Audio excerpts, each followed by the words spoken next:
I based it on that, and I wrote the script, and sold the script, and then I got fired. Everyone knows The Breakfast Club as the perfect teen movie, but there's one scene that proves it wasn't so perfect after all. In 1985, a mistake slipped past every editor, every producer, and every person who watched the final cut. It involves Claire's lipstick, and something that should be impossible. But that's not even the strangest part. The same thing happens with Brian's most important moment in the entire film. What he kisses at the end will shock you. The film that became a cultural phenomenon almost had a very different name.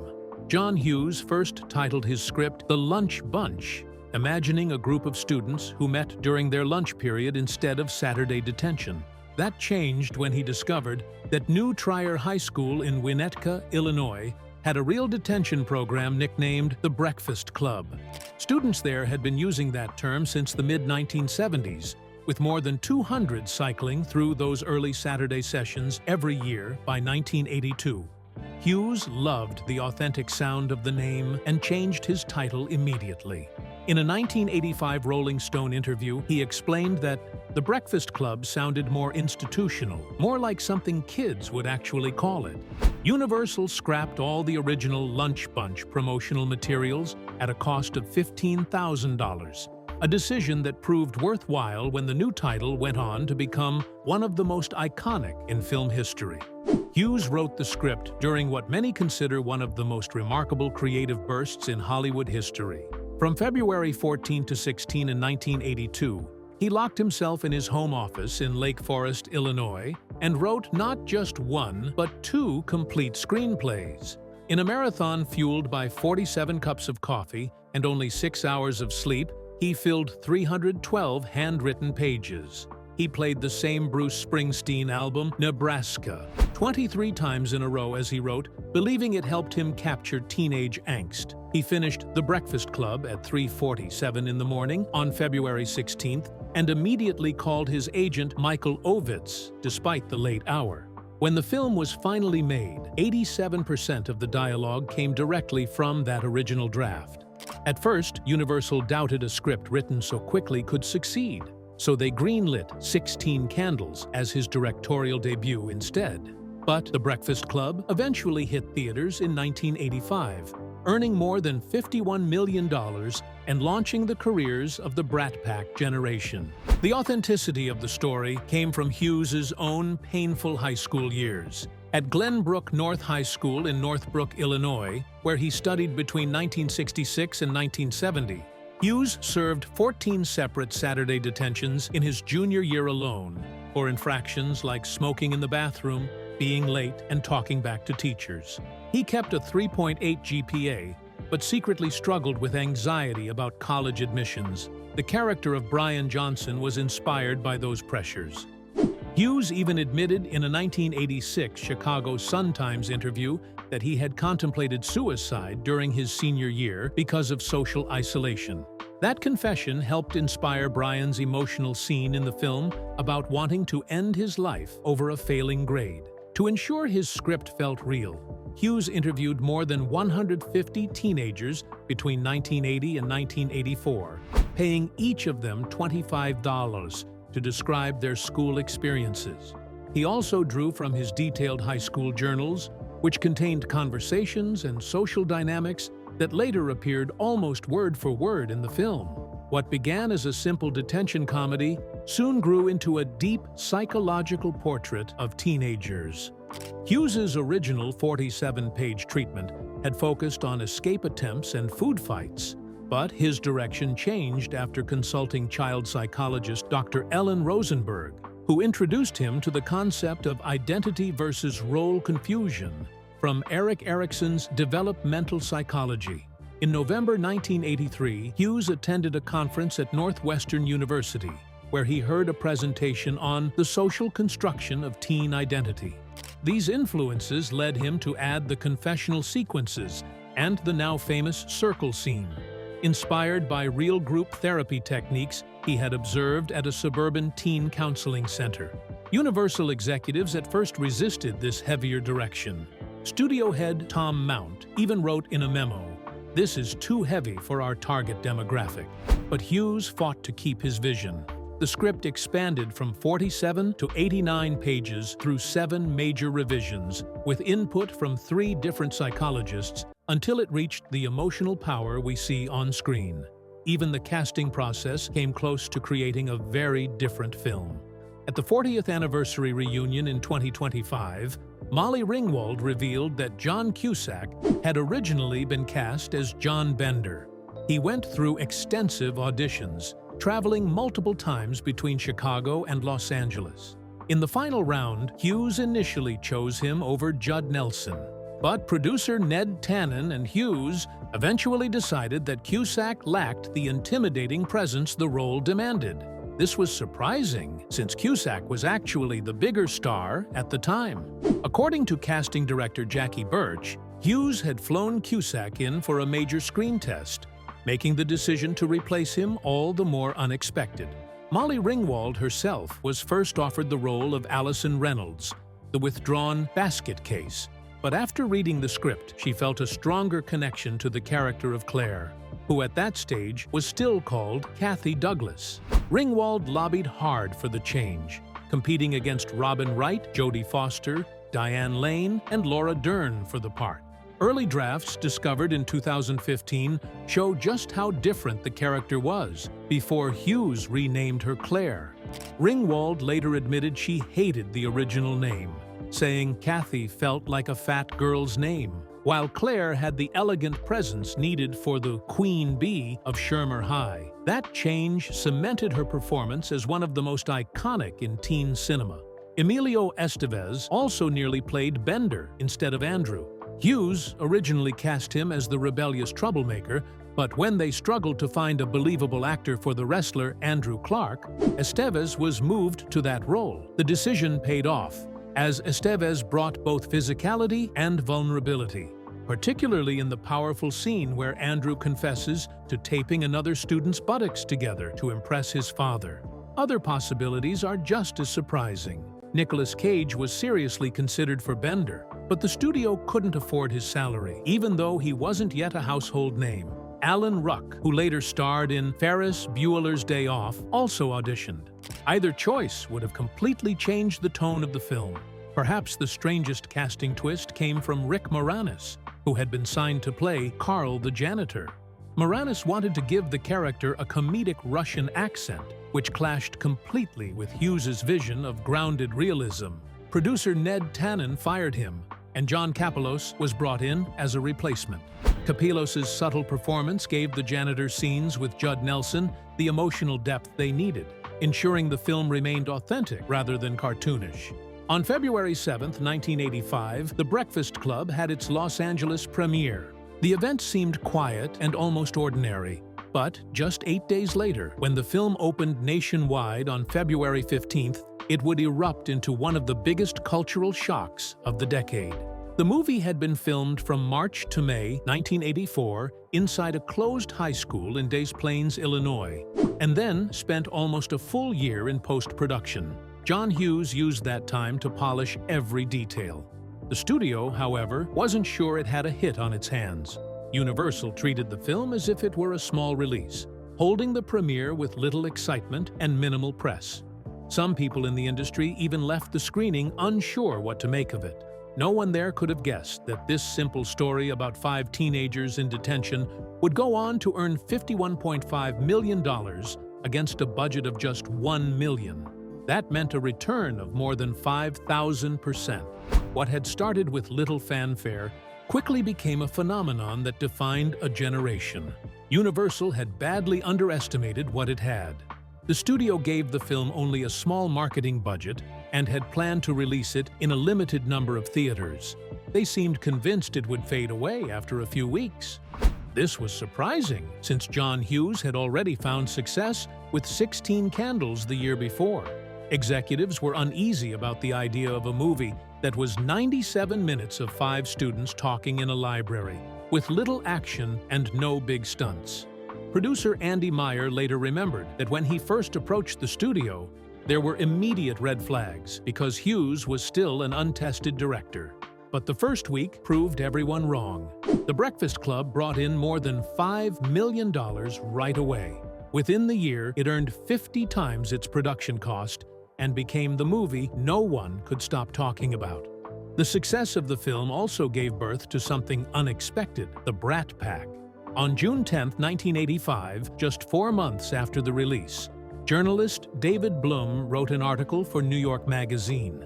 It was originally meant to be about Emilio Estevez alone, but after a night at the Hard Rock Cafe where Bloom saw Estevez, Rob Lowe, Judd Nelson, and others together, the focus changed. Inspired by a joke a friend had made about following Grace Jones around, Bloom coined the term Brat Pack. The article painted the actors in a negative light, using unnamed sources to describe them as arrogant and unprofessional. The timing was striking, since the piece came out only 18 days before the release of St. Elmo's Fire. What had been a group of young rising stars was suddenly branded with a label that stuck for decades. Emilio Estevez felt so betrayed, he canceled a planned project with Andrew McCarthy called Young Men, with unlimited capital. For the actors, the name was both a blessing and a curse. It locked them into pop culture history, but also made it harder for them to be taken seriously. Critics, on the other hand, immediately recognized that The Breakfast Club was something special. Many praised it as John Hughes's defining masterpiece. Unlike the shallow teen comedies that had come before, this film treated young people's emotions with real respect. Andy Meyer later said that reviewers were struck by how the movie stripped away stereotypes. At first, the characters looked like stock types: the brain, the athlete, the basket case, the princess, the criminal. But within minutes, they became real people. Critics noticed how sharply written the screenplay was. By the time the students walked into the library, audiences already understood them.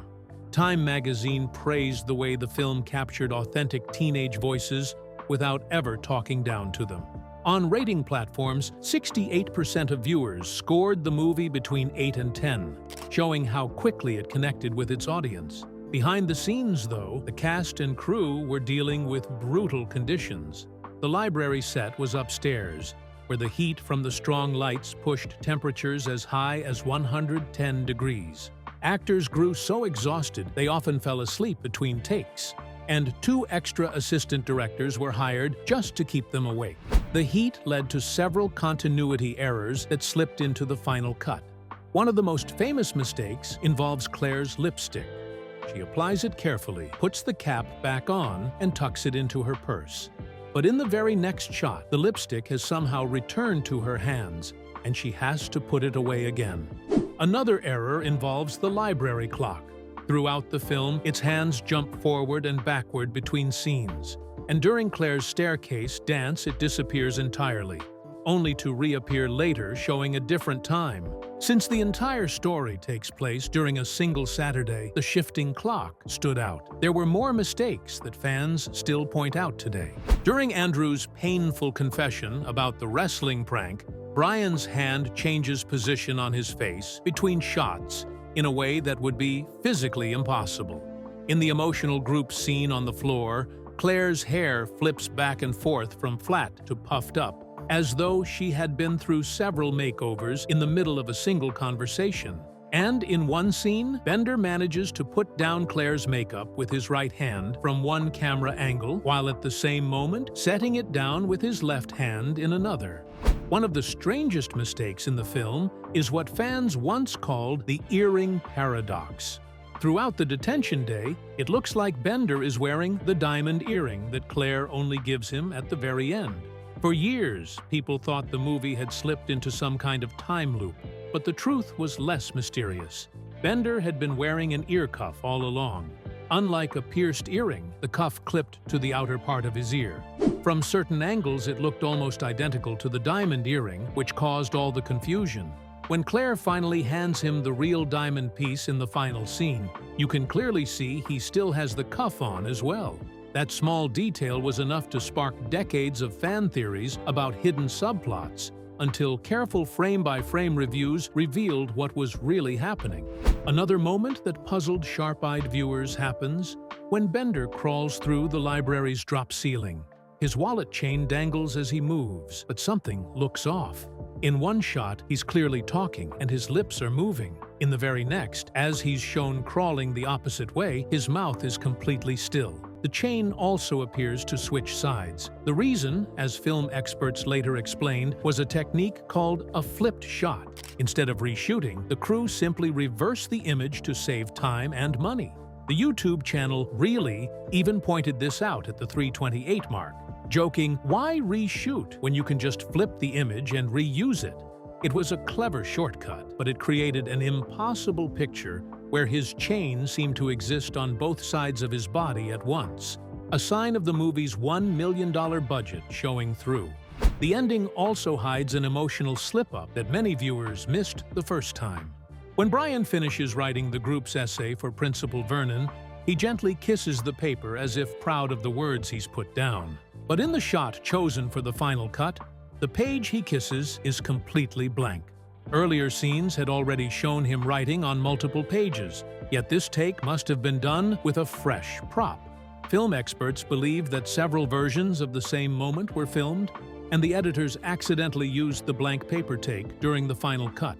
The mistake hits harder when you remember that Brian's essay, signed "Sincerely Yours, The Breakfast Club," is the film's central message and the reason behind the title.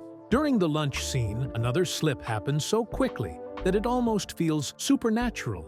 Claire is eating sushi, a quiet way of showing her wealthy background compared to the others.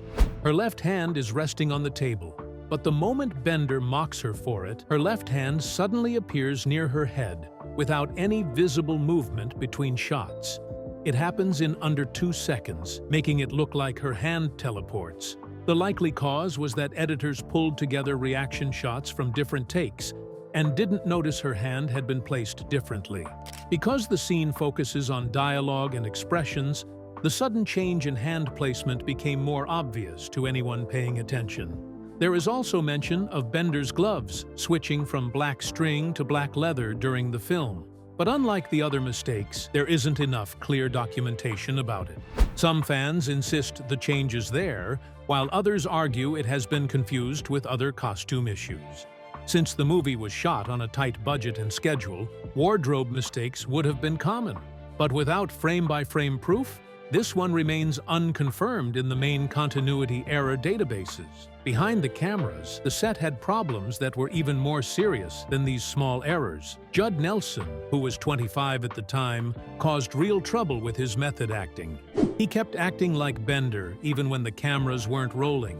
He often targeted Molly Ringwald, who was only 17, by teasing and bothering her just as his character did on screen. Director John Hughes had already worked with her on 16 Candles and was protective of her. He grew so angry at Nelson's behavior that he almost fired him. Ringwald later said she understood what Nelson was doing and didn't take it personally. But the age difference and the constant tension made the situation uncomfortable. Hughes took it so seriously that he never worked with Nelson again. Nelson also blurred the line between acting and real life when he spent time with actual high school students near the filming location. Reports later revealed that he even bought beer for underage teenagers. At 25, this was not only inappropriate, but also illegal. He defended it as part of staying in character. But the truth was that he had crossed boundaries no actor should cross. Between the harassment of Ringwald and the incidents with real students, his behavior raised serious concerns about how loosely the set was being run. The filming environment itself was another major problem. The library where most of the story takes place wasn't a real library, but a set built inside a school gymnasium. Because of the heavy lighting used for the shots, temperatures upstairs often rose between 95 and 110 degrees Fahrenheit. The heat was so bad that the young cast members kept fainting and even snoring in the middle of scenes after falling asleep. Cinematographer Tom Del Ruth remembered how often this ruined sound takes. The problem grew so severe that producers hired 2 extra assistant directors, whose only job was to keep watch upstairs and wake up unconscious actors before they spoiled audio recordings. It was a strange solution, but it showed how dangerous the conditions were. At one point, Hughes reached his breaking point with Nelson's behavior and decided to let him go. But in a surprising twist, the rest of the cast stepped in to save him. Ali Sheedy organized what she called a powwow, telling the group we have to get him focused, like a laser. Even Ringwald, who had been the target of his behavior, supported keeping him. She later said, "I really wanted Judd in that part. There was nobody who got that part the way he did." Their efforts convinced Hughes to keep him on. And in the end, the cast's decision mirrored the story of the movie itself. Outsiders standing together to defend one of their own. Even after that, the heat continued to be a nightmare. The 95 to 110-degree range held through most of the filming schedule with no proper cooling systems. The young cast had to perform emotional scenes while struggling against dehydration and exhaustion. Tom Del Ruth later admitted that while the heat gave the film its claustrophobic feel, the danger was real enough that the assistant directors had to shake people awake in the middle of shots. It was a clear example of how far the production was willing to push for atmosphere, even at the cost of the cast's health. The Breakfast Club has often been praised as a classic, but its legacy has become far more complicated in recent years. One of the most debated issues is its lack of diversity. The story focuses only on white suburban teenagers, something critics now call a whitewashed view of American high school life. During the film's 40th anniversary in 2025, Molly Ringwald herself called the movie racist and sexist, saying it was about 4 white kids in a white suburb. Her blunt statement shocked Hollywood, especially because she made it during a cast reunion panel, where she openly distanced herself from the very role that made her a star. Film scholars have pointed out that John Hughes presented what he believed was diversity, but in reality, it was only a white, middle-class version where the biggest difference between characters was which social group they belonged to. Minority students who faced far more difficult challenges in the real world were completely left out. The film also raises serious concerns with how it shows John Bender's treatment of Claire Standish. What many viewers once brushed off as teenage flirting is now recognized as harassment. Over the course of the movie, Bender subjects Claire to at least 5 separate incidents of verbal pressure, mostly about her sex life. At one point, he even crawls under a table and looks up her skirt without her consent. He repeatedly calls her names like Queenie, Sweets, and Cherry, turning her into an object rather than a person. What makes this worse is how the story normalizes his behavior. By the end of the film, his constant harassment feels routine, and even more troubling, it leads to a romantic relationship between the two. He manipulates Claire's insecurities about her father and uses them to pull her closer, despite his abusive behavior. Looking back, it reflects how the 1980s often treated male aggression as something attractive rather than dangerous. Allison Reynolds, the so-called basket case, is another example of how the film mishandled sensitive issues. Her character is shown biting her nails, mumbling, and having emotional outbursts, which critics say feeds into harmful stereotypes about mental health. Some analysts believe Allison was written as a queer-coded character, but instead of being accepted for who she is, her quirks are treated as a problem to be fixed. Actress Ali Sheedy admitted later that she felt uncomfortable with the way her character was handled, especially in the makeover scene near the end. That moment completely changes Allison's personality and appearance just so she can fit in. While the other characters are allowed to grow without changing who they are, Allison has to abandon her identity to be accepted.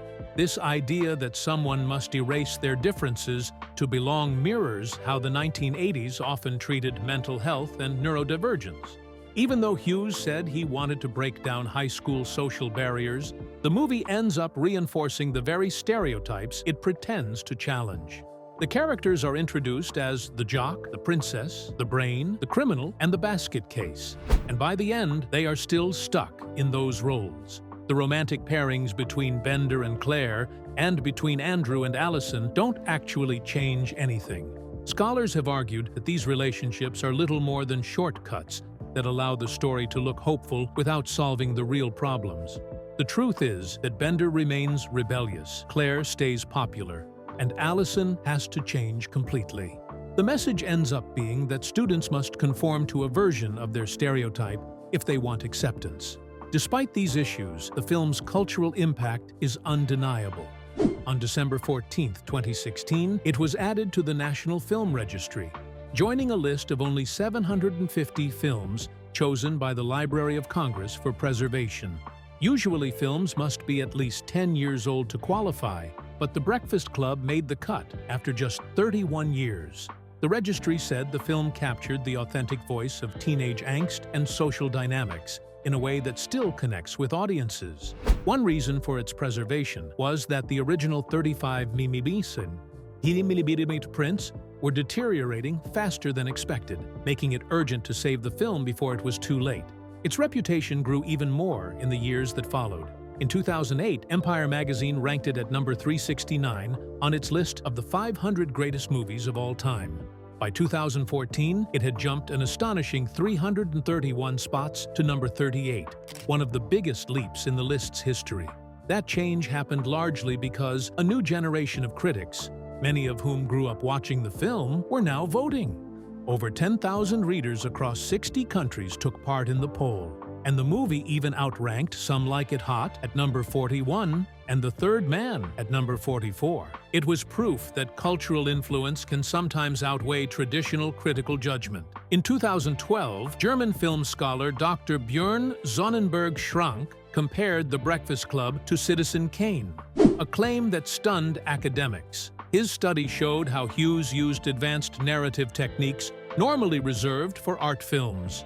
He noted how the real-time structure echoed Hitchcock's Rope, how the monologues reminded him of Bergman's chamber dramas, and how the social class themes mirrored Robert Altman's work. Perhaps the most surprising part of his research was the data. Since 1985, The Breakfast Club had been cited in academic papers 340% more than any other teen film. Later, in 2018, a study commissioned by the American Film Institute and conducted by UCLA found that the movie scored higher in technical innovation, cultural impact, and narrative sophistication than 67% of films on AFI's Top 100 list. This forced critics to reconsider how teen films are judged compared to more traditional genres.